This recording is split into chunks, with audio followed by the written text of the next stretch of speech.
Invite everyone to please pray with me. Kailan Diyos namin makapangyarihan kami ng pagkakalaman sa mga oras na ito. Salamat Panginoon sa pagkakaroon sa amin ng oportunidad na makapagpupo sa iyong kailangan.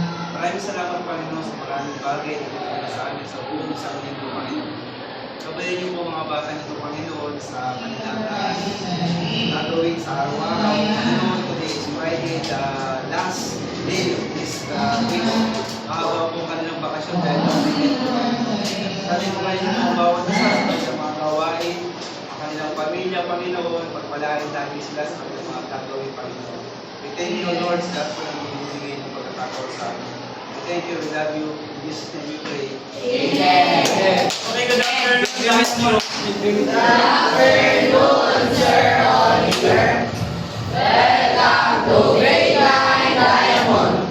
Kaasol sa inyong mabuhay. Okay, napakaganda at timely ang ating devotion. Devotion natin ngayon ay devotion ng karir ng isang estudyante katulad. Which is very important for us. Why? Dahil dito, meron tayong pagninilay sa about our career. Okay? Ang pagninilay dito ay may tatlong bahagi. Ang una yung pagpaplano, yung plano. Ang career ay bahagi ng plano ng Diyos sa atin. Okay? Ito ay nagbibigay ng direksyon ng layunin sa ating mga buhay. Ibig sabihin guys, kung anumang career ang ating tatahangin, inyong tatahangin sa hinaharap, mainam na tayo ay ipagdasal natin ito para maging matagumpay.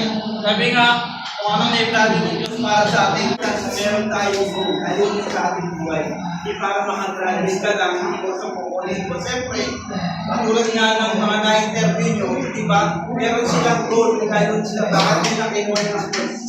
Okay, unang-una na, bakit? Napakinggan ko yung interview na pinanong sa akin.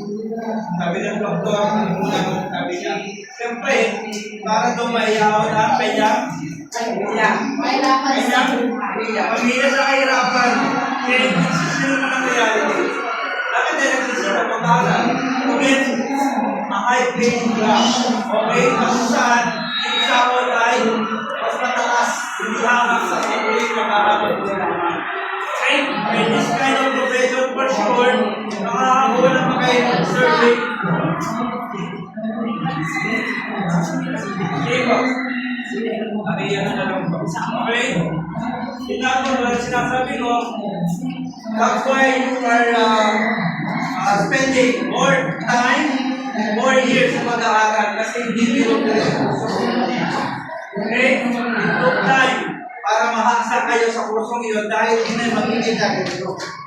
And hopefully, kung ano yung course na kukunin nyo, kung tapos nyo, okay, walang madali. Lahat ay kailangan ng sakripisyo, kailangan pag-ilang. Tandaan niyo yan. Pero pag nakuha niyo naman yung tagumpay, napakasarap. Usahin ang mga bagay na galing sa inyong mga pinaghirapan. Pagkatuto, huwag matakot magkamali at matuto mula dito. Nobody is perfect. Anyone of us nagkakamali. Pero sa pagkakamali ito, dapat natututo at doon tayo lalago, doon tayo ulat bilang isang tao. Next tayo. Okay? Sa salita ng Diyos, bilang pagtubay para sa karir. It's very important na nakaangla yung ating karir sa kung ano sinasabi ng Diyos sa atin. Ayon sa Kawikaan, chapter 3, verse 5 to 6, ang mga salita ng Diyos ay nagbibigay ng liwanag at gabay sa ating mga desisyon sa karir na nagbibigay-bigay sa tiwala sa Kanya. Ang hinihingi sa atin ng Panginoon, before we go to our career path, let us pray. Lord, ibigay niyo sa akin yung wisdom. Anong po ba yung dapat po ang aking career? Ibigay niyo po ako ng gabay. Ibigay niyo po ako ng liwanag. Ano po ba yung career na ibigay niyo sa akin na matatapos ko? Magagamit ko rin po naghahanap ako ng trabaho. Ano daw po ba career na ito? Sa pamamagitan po ba ng career na ito? May ahamo ko na sa kahirapan ng aking mga magulang. Always ask the guidance of the Lord.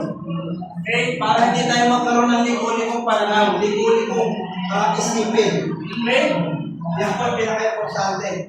Next po tayo. May mga gabay para sa ating mga estudyante, pagkatuto. Kailangan nyo magkaroon ng bukas na puso sa pagkatuto at pagbabago. Huwag kayong maging sarado. Dapat you always welcome the good criticism. Pag may mga tao sasabihin sa inyo, ay, parang mas maganda ganito, gawin mo, huwag kayong tipong sarado. Tingnan nyo mo kung siya, paano mo makatutulong tayo sa inyo. Mag-deserve naman kung ito ay masama o mabuti. Okay? Kung ikasisira nyo ito, kung masama. Pero kung saan mabuti nyo ito, magagawin nyo. Ang pangunawa sa mga bagong idea ay mahalaga sa tutulog na yung karila. Halimbawa, ang gilig, sabi niya ganito, ang gilig, ano mo, mas bagay ka sa ganito. Huwag kang sabay mo kumapit na doon, huwag kang maging negative ka. At siguro may nakikita yung mga classmate mo, nakatangian mo, kaya nila sinasabi mas bagay ka sa school. Just welcome yung opinion ng ibang tao. Huwag kang maging sarado. Tingnan mo rin yung oportunidad. Okay? Dahil sa sariling kakayahan, naalam natin, kaya natin. Dahil wala naman ibang makakakuha ng bagay na hindi ikaw lamang. Okay? Bakit wala? Eh, pagkahanda yung tatlo, magiging kamay nyo, magdami ng maibigan, maging handa rin sa mga pagbabago. May mga pagkakataon naghanda tayo pero napapalo yung mga circumstances.